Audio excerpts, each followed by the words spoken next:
get that out of the way, while he can. And so, that's why you're going to see Miami. They're going to jump up on them. They're going to move up to, they have them projected right now, Pacoda at 81 wins, with the Mets at 82 and the Nationals at 92, pretty much running away with it.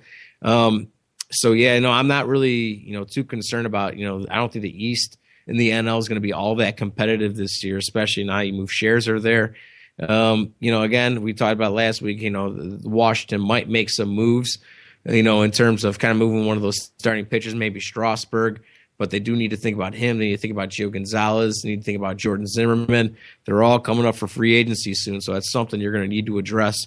And, if anything for Washington, this is, at least, a point where it's an easy enough, of a trek for them to win their division, to the point where they're able to give some guys, a rest down the break if they need to, like, Ryan Zimmerman, where, you can allow yourself to lose a couple games, unlike Tom Thibodeau.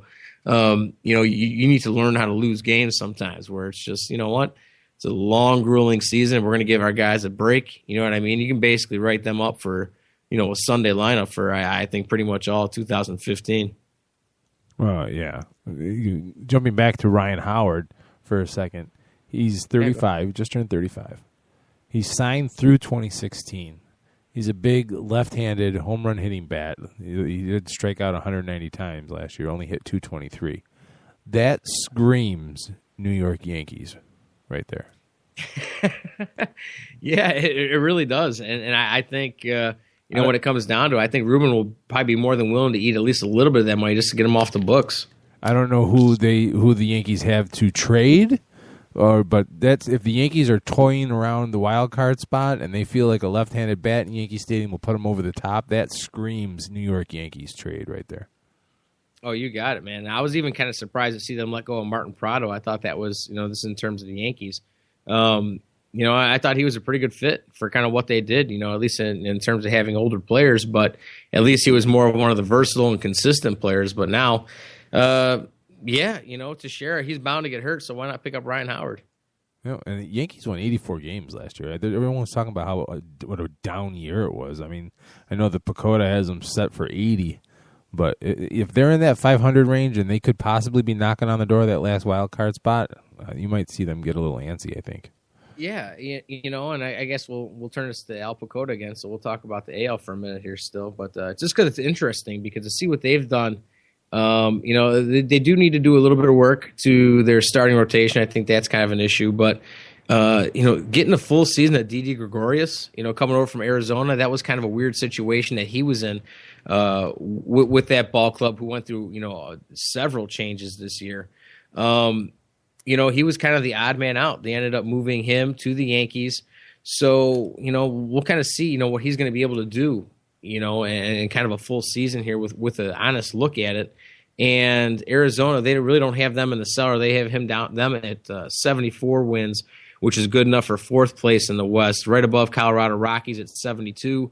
And then above them, you have the Padres at 83, the Giants at 84, and the Dodgers at 97 running away with it. But I thought, kind of to see, what they've been able to do where, Arizona has, Tony La Russa there now, Dave Stewart's running the show, as a GM. So they made a bunch of moves, ended up picking up Jeremy Hellickson, kind of in the beginning of the season. He's kind of had some issues with Tampa Bay, but, he's on his way back. So maybe that helps them out in that rotation a little bit.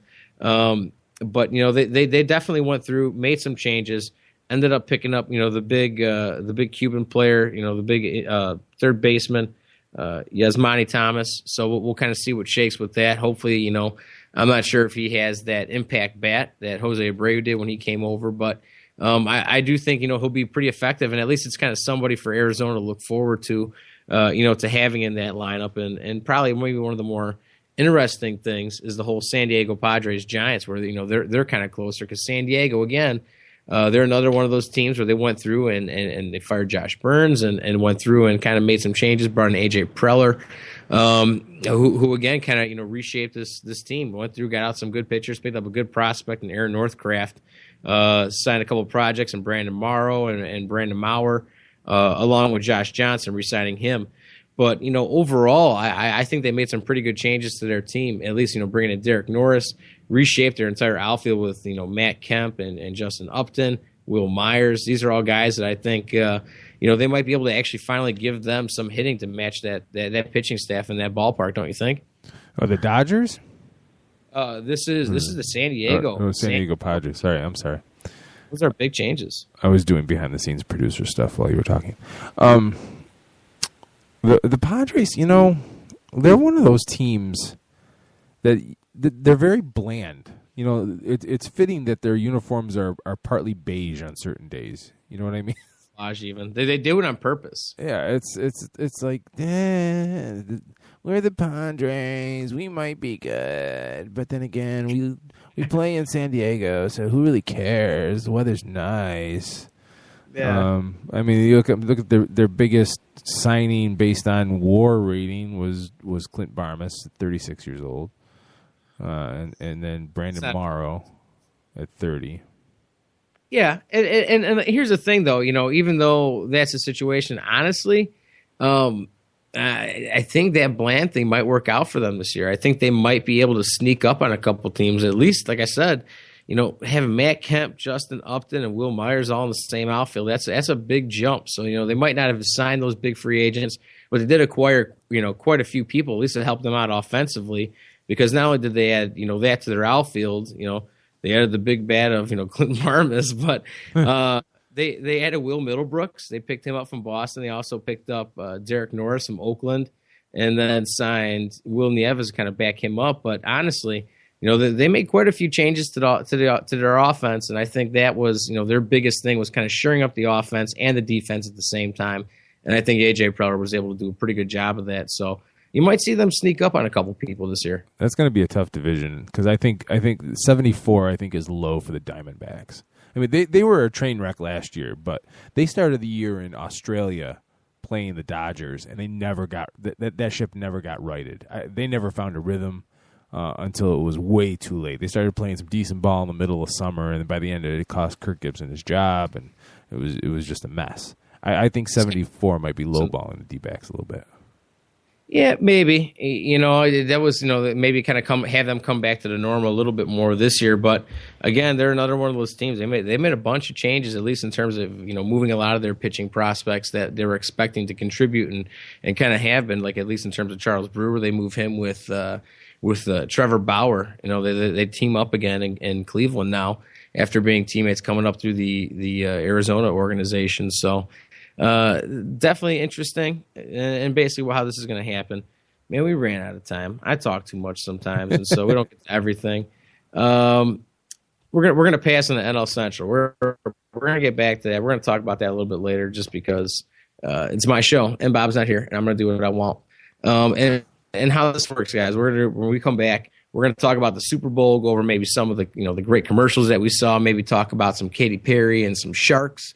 So if you have anything that was kind of interesting for you, I know with me here in Chicago, we got whacked with a big snowstorm, the 5th largest in Chicago history, and what that meant was a lot of canceled Super Bowl parties, a lot of people doing things that they normally wouldn't do on a Sunday, at least Super Bowl Sunday, at least in terms of spending time alone and watching it by yourself, not with a bunch of people, maybe going to a bar.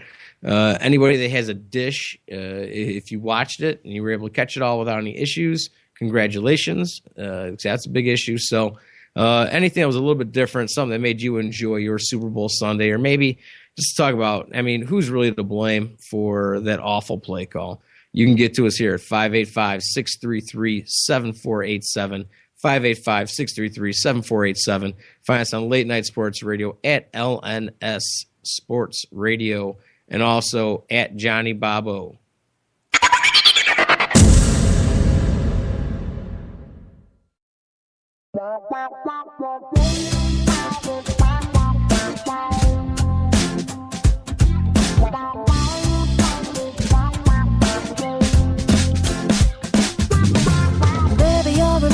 Tell me what's a girl gotta do.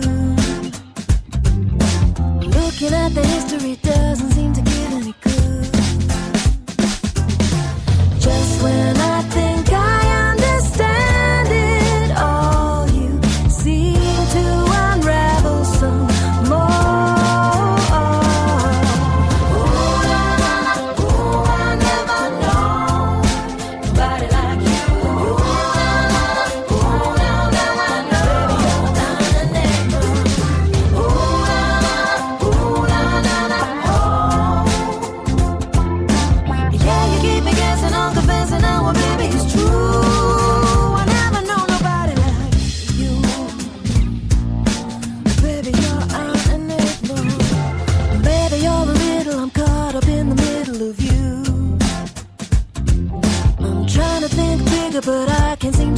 history doesn't